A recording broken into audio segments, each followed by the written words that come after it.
I'm DJ Sam I Am, and you're listening to WMTN LPFM Sewanee 93.1, 103.1, and streaming live on sasradio.org. We are the voice of the mountain, and this is the second part in a series of interviews with my grandpa. And the subject of this interview is about ghosts. So, Grandpa, would you like to take it away? I would absolutely love that, and thank you very much for having me back. Of course. Thank you. So I want to start by asking you a question. What is your thought about ghosts or poltergeists, and do you know what poltergeist is? Poltergeists, to my knowledge, they're the ghosts that move objects, right? Yes. I think that's a fair statement. They definitely cause kinetic energy, things to move. But they're also caused by, at least there's a belief they're caused by emotions, often by children who are becoming adolescents, and they're starting to get older, and there's like chemicals inside the body that are making them, feel different things and think different things. And poltergeist is a real activity. So, I mean, I certainly like the movie Poltergeist. It's one of my favorite movies too. That's Toby Hooper, I think, is the director of that movie. Jo Beth Williams is in it. Craig T. Nelson is in it. A lot of exciting things happen in that movie. I got to tell you, that really brings up some memories for me. When I was living in upstate New York in the middle of a wildlife sanctuary, the house I lived in with my family was over 200 years old. There was quite a history to it. It was a huge house, 17 rooms. It was literally the only house, and for a half mile there was no other house. It was the top of a mountain on a dirt road, windy dirt road, and so we were pretty isolated. So one particular summer when I was, I think, 20, I was there by myself all summer. My family was away for the summer, so it was kind of up to me to take care of things. I had my dog and my cat with me. So they were good company. But that was about it, just the three of us in this huge house alone. So one particular day I remember I was watching a baseball game. It was probably about 4 in the afternoon, and there was a thunderstorm in the distance, so it was getting darker and darker. So dark that I turned on the light in the next room, which was the dining room. And that dining room was the oldest part of the house, probably built in the early 1700s. So it had large, wide, creaky floorboards, and one of the things I remember is anybody ever walked in that room, there were glasses in that room too, drinking glasses, and so you could hear the clinking of the glasses, and you could hear the floorboards sometimes depressing as they moved with each step. Well, there I am sitting watching a television game, a baseball game, and the cat and the dog were nearby, and they started to bristle. They got scared. My dog growled, and he kind of ran behind the chair. I thought, what's going on? I didn't think too much of it, more than that. And so suddenly I saw a shadow. Remember, I had a light on in the other room because it was dark. And I saw it was casting a shadow into the room where I was of what looked like a person, like a man running through the dining room. You could hear the floorboards move and the glasses clink. And it was running very quickly toward the kitchen where we had our front door. And on the front door, we had a main door, which would be bolted to lock it, and a screen door, which had a latch. And so as I was running out, I got up, and I sprang up, and I went out to see who was in the house besides us. And so by the time I got there, I heard the main door close, and I heard the screen door close. And when I got to them, by the time I got to them, the main door was bolted from the inside, and the screen door was latched. So what in the world happened? What do you think of that, Sam? That is crazy. Isn't it? Yeah. I got a little scared. I definitely did. I mean, I would be too. Yeah. Well, that was the beginning. Only the beginning. Because after, even as I describe it now, I can feel kind of like the hairs going up on my neck because it brings back the memories, right? And so another time in same summer, I was going to bed, and the room above me was the third floor, and the room above me had a lot of furniture in it. It was all perfectly arranged and all that sort of thing, a bed and some chairs and things like that. Well, around 11 o'clock at night, and I remember I was trying to get to sleep, and I heard what sounded like some chairs and things being dragged across the floor, the wooden floor. There were no rugs there, so it was just dragging it across the floor. So I really wasn't all that inclined to go up. I was a little, scared of that. And but it happened the next night around the same time. So I got a little braver, and I actually got my dog, and I put him on a leash. And I kind of dragged him up to the third floor because he didn't want to go up there, and I wasn't really too keen on it either. We got to that room. I turned on a light. There was a feeling of heaviness in the air. I remember that too, and also a chill. Very, very, very scary. And so when I got to the room, turned on the light, I looked on the floor. Everything was I looked in the room, I should say, and everything in the room was as it should be, everything placed. But there were scratches along the floor, like somebody had dragged the furniture across. Jeez. These were new scratches. So there again, I'm getting all kind of scared about that, even thinking about that. That's pretty spooky. Yeah, that really did happen. And, because of the Indian burial ground, there were talks of hauntings in the house. There had been, back in the 1800s, the house was a boarding house for women. And there was a servant who allegedly had been, unfortunately, murdered by a jealous boyfriend of one of the female boarders. And so... and that was in the writings of the old newspapers. So that did happen, but I wondered if any of that was kind of happening again. Never hurt me. I periodically heard steps going up and down the staircases. There were no rugs on the stairs either, no carpet, so you could hear if somebody was stepping on it up and down. Remember, I was alone. Yeah. And so there was no easy explanation of that. So then the next summer, I was away. It seemed to always happen around the summer, but the next summer I was not there. My sister that year stayed in the house alone. My mom and I went to a vacation place for a month or so we were away. When I got back, my sister said that she had awakened to see what looked like an apparition in the room looking at her. And the woman was the woman was described as a sort of a puritanical kind of dress, like from the Puritan days, the Pilgrims and all that sort of thing, kind of like that kind of outfit. And she's described it that this woman had outstretched arms and that she was talking, but you didn't know what she was saying because there was no audio, there was no voice or anything like that. But outstretched arms coming closer to her and closer to her. And here's my sister in bed, and she just was staring at this apparition, and it got very close, and then it just dissipated into the air. Well, that fall, that was next to my mother's room, and where my mom would sleep. So that fall, when we're all back in the house, my sister, again, she woke up for whatever reason. She went into my mom's room. My mom was asleep, and she described what looked like a death mask that was enveloping my mom's face. In acting, they have like the smiling face, and then they have the frowning face. It was the frowning face. Ooh, and to her, it was like a death mask. And she couldn't wake up my mom, and she shook my mom. Mom, wake up, wake up. And then suddenly, fortunately, my mom woke up, and as she woke up, the face dissipated over her, the mask, it just disappeared without a trace.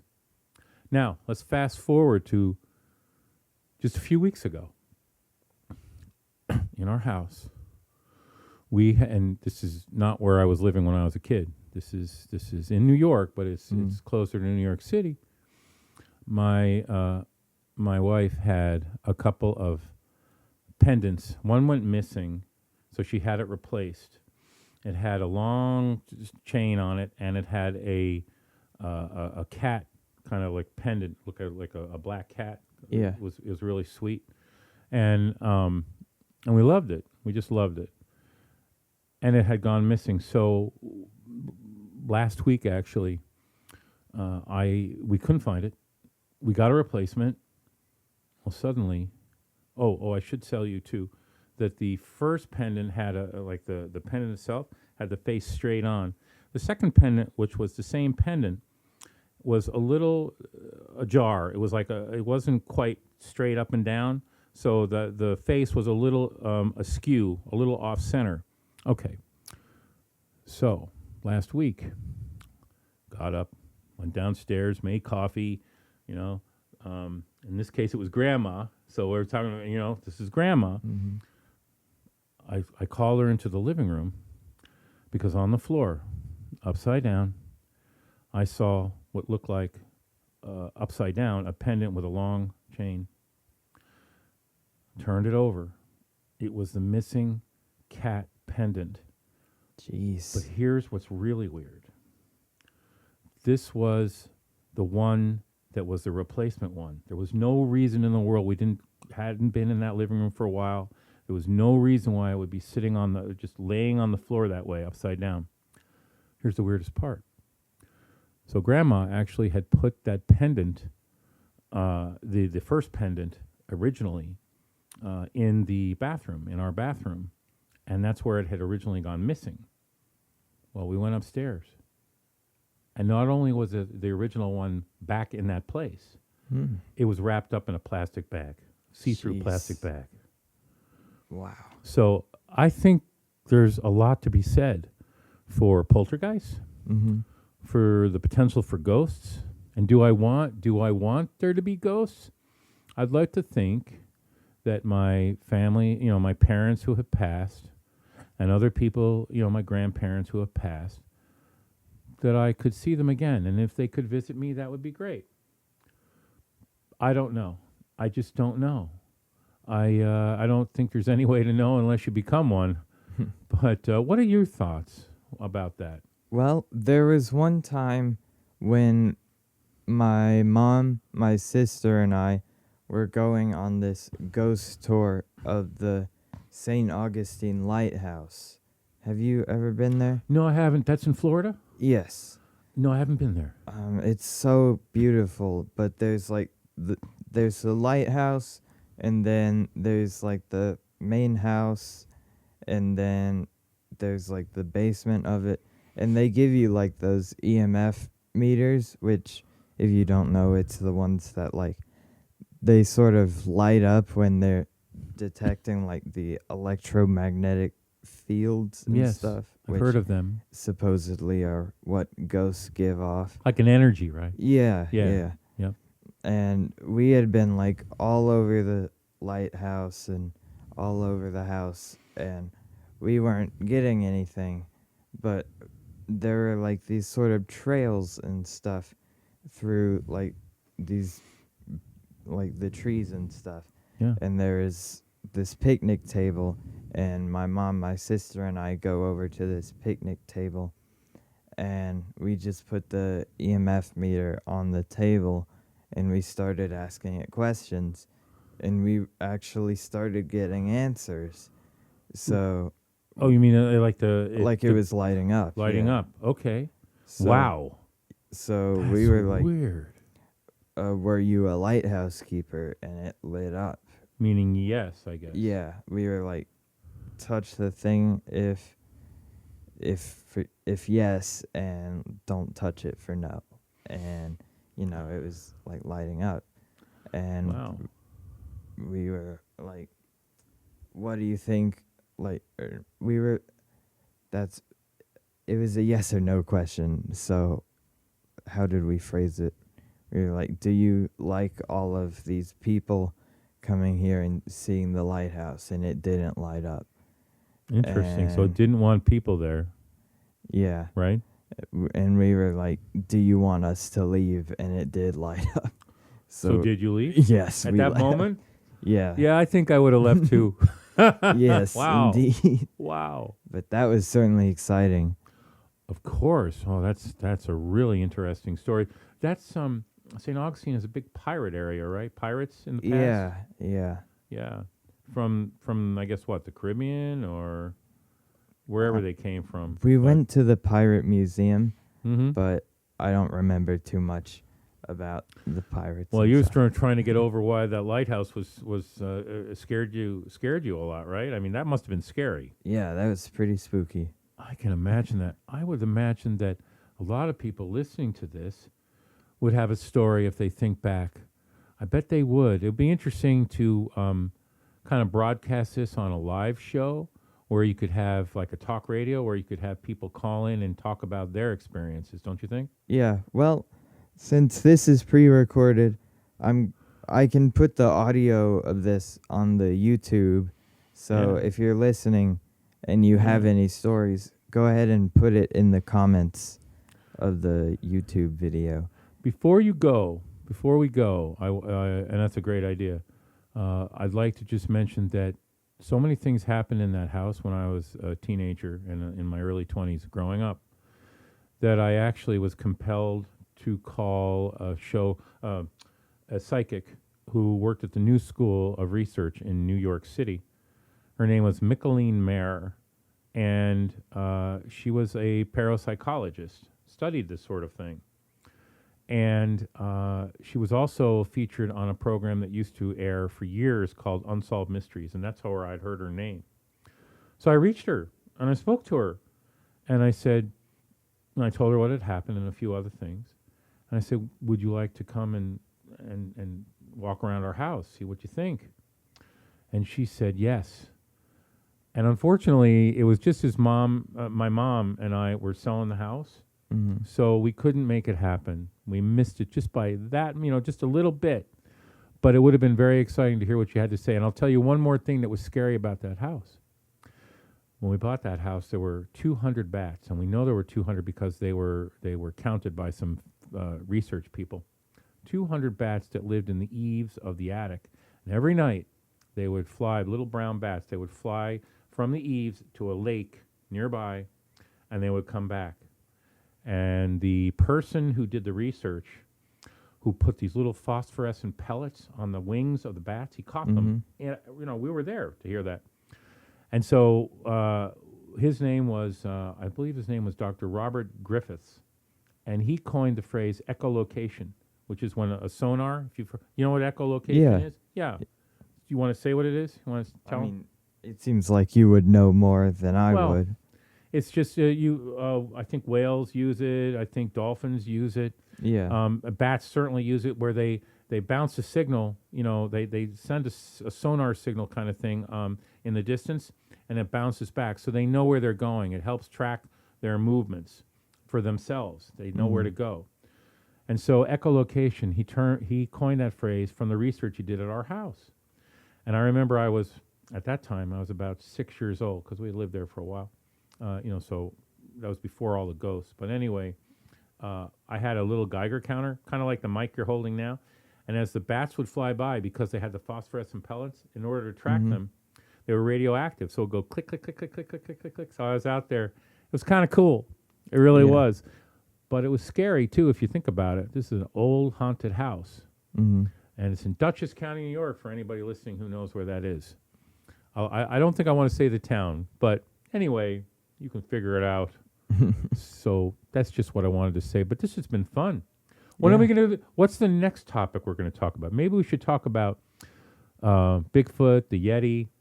It's funny that every single state in the Union has a different story about a Bigfoot or a Sasquatch, and most of them have different names. So there's do you know the other names? I don't know most of them. So in Missouri, it's called Missouri Monster or Momo.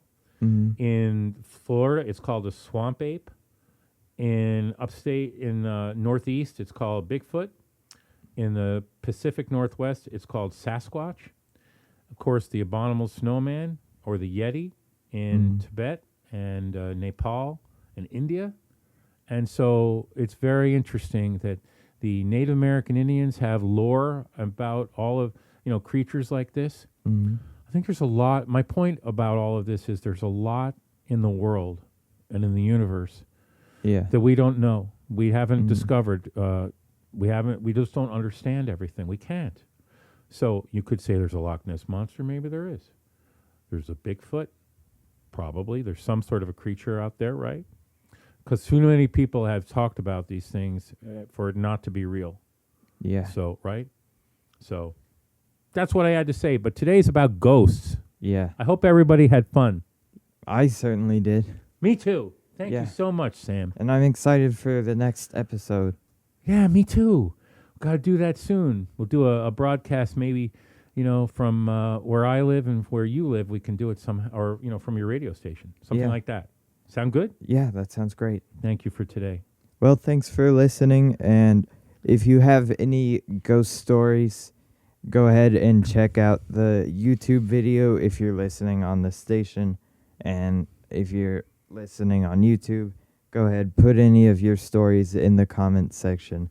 We'll be very happy to read them. Thanks. Thank you.